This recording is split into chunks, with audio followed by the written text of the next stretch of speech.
Can I hold the mic? Can I hold the mic? Can I hold the fucking mic? Hello? Bonjour? Boa tarde? Hola? It's getting mad international up in here, as it should. Today I have my journal. I have my journal with me because I want to have a chat about the things I am leaving in 2024 and the things I am welcoming slash running toward. People with loud cars really know how to grind my gears. No pun intended. No pun intended, but y'all see how I did that? Yeah. Okay. I was really about to crash out for 2 seconds.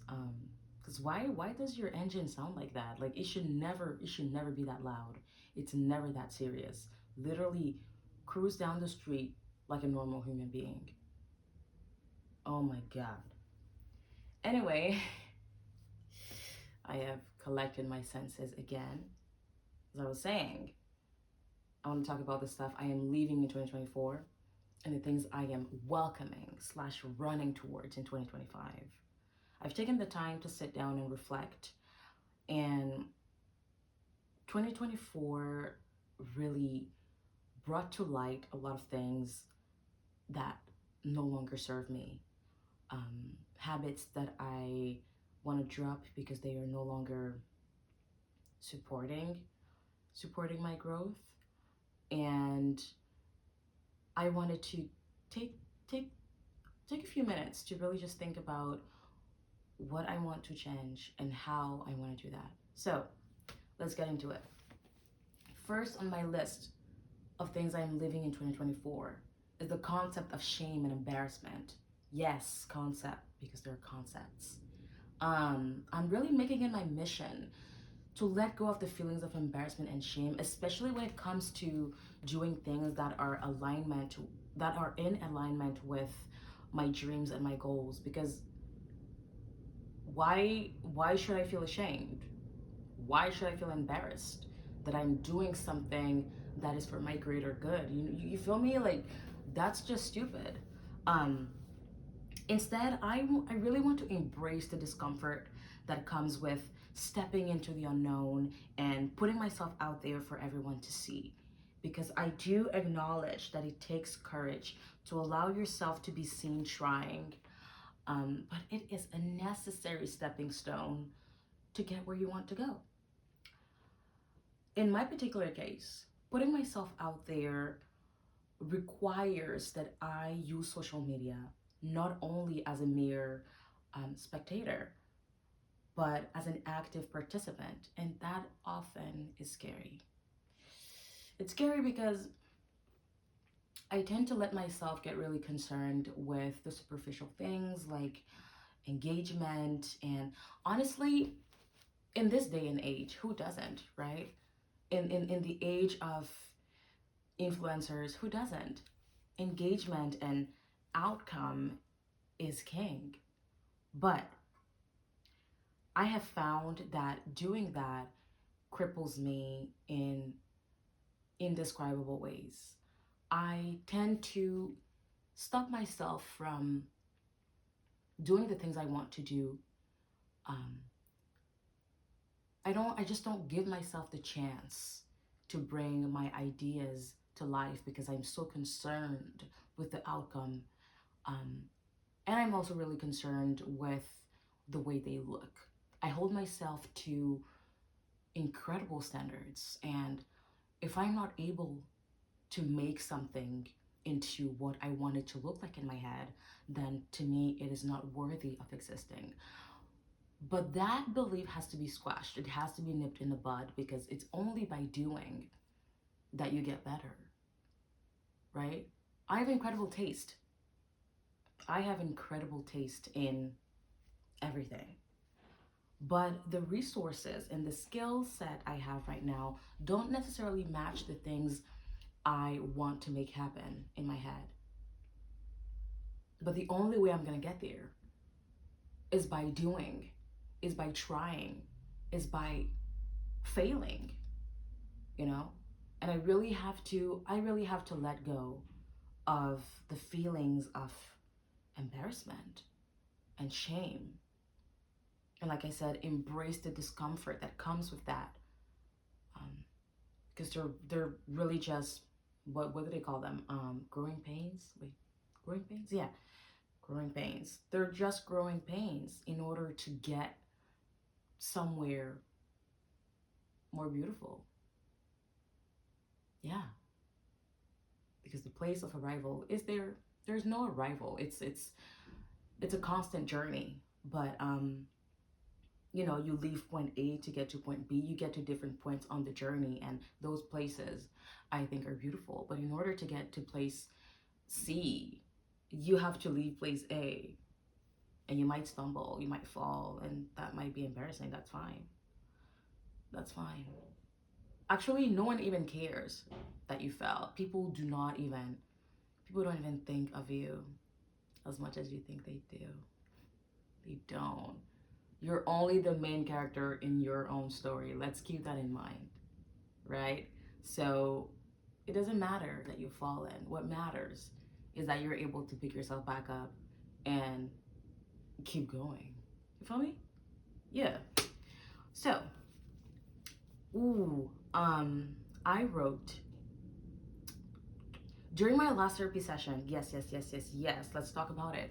My therapist said something that really stuck to me, and something I am hoping to keep in mind for the rest of the year and beyond. She said, "Who are you going to blame when there is no longer anyone or anything to hold responsible for stifling your growth?" Oh, sister girl, I didn't know reading was on the program today. She read me for filth. Because we were talking about that very subject, about not feeling enough, um, letting myself be held back by my own standards and by shame. And she was like, well, this all feels like the source of all of this sounds like it's yourself. And you're going to inevitably hit a point where, because right now I am blaming a bunch of external things, but I'm going to hit a point where there's no longer anything or anyone to blame. And then what am I going to do? Who am I going to hold responsible? I am going to be forced to face my reflection in the mirror and tell myself, I am the reason why I didn't do anything. And ooh, that's scary. I don't want that. I don't want that. I don't want to have to reckon with the fact that I am the reason. Um, I am the sole.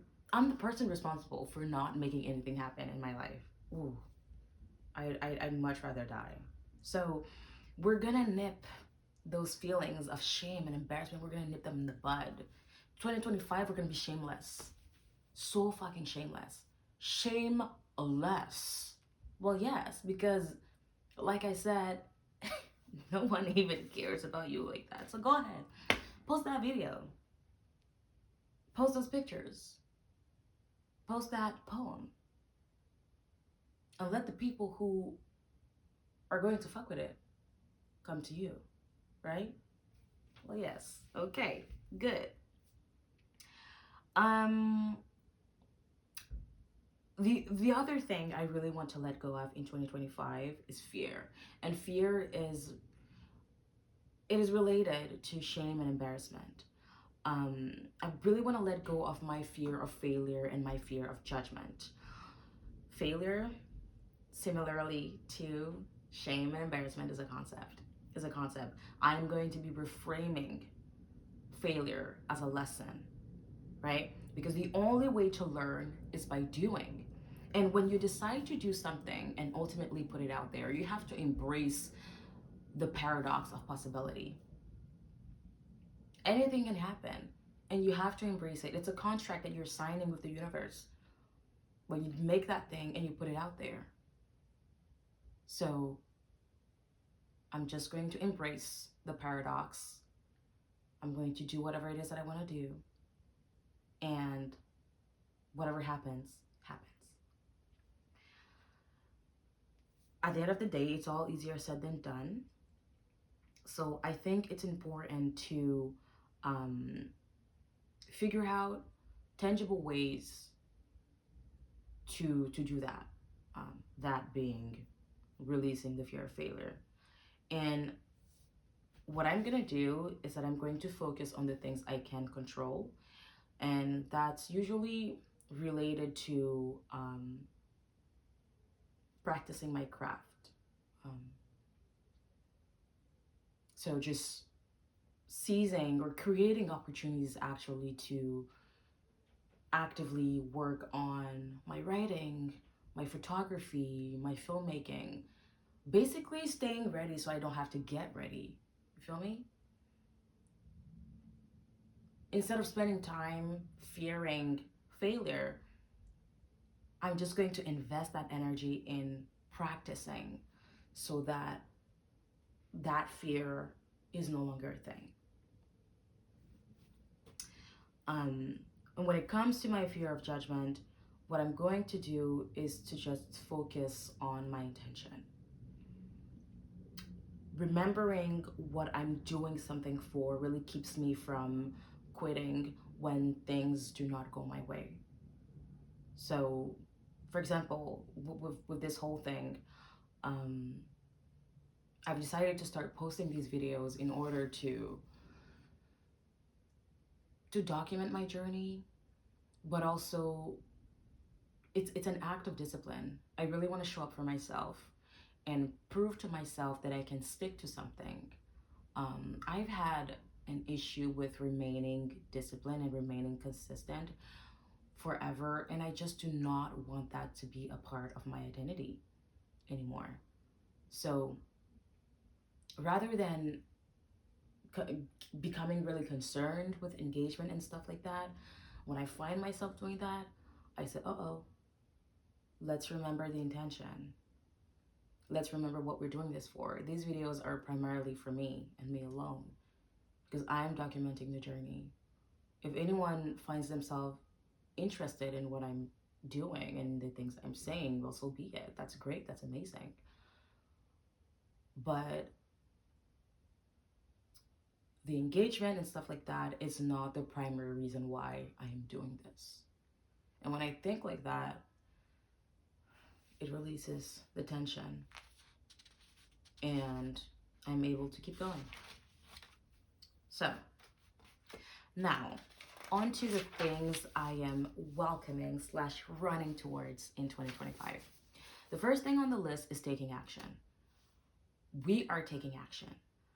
I am going to be changing the things I don't like and honoring my creativity, bringing my ideas to life because once again, I am responsible for my own life. There is no knight in shining armor that is going to come and save me. Um, I'm responsible to make these things happen. So rather than letting myself be consumed with anxiety, I'm going to take action and make things happen for myself. I want to let curiosity lead. Yes, I'm going to embrace being whimsical and trying every little thing my heart desires in 2025. There's so many things I want to try, and I'm gonna do them all just because I have willpower and YOLO, bro. Just go ahead and do everything you've ever wanted to do because isn't that what life's about? Right. Thirdly, I want to remain a student of all the things I love. Yes. I am making it my goal, my mission in 2025 to really engage deeply with the things I love. It's no longer, I like this, I don't like this, and that's it. No. I am begging myself and actually everyone who is also going to be watching this to please engage with art.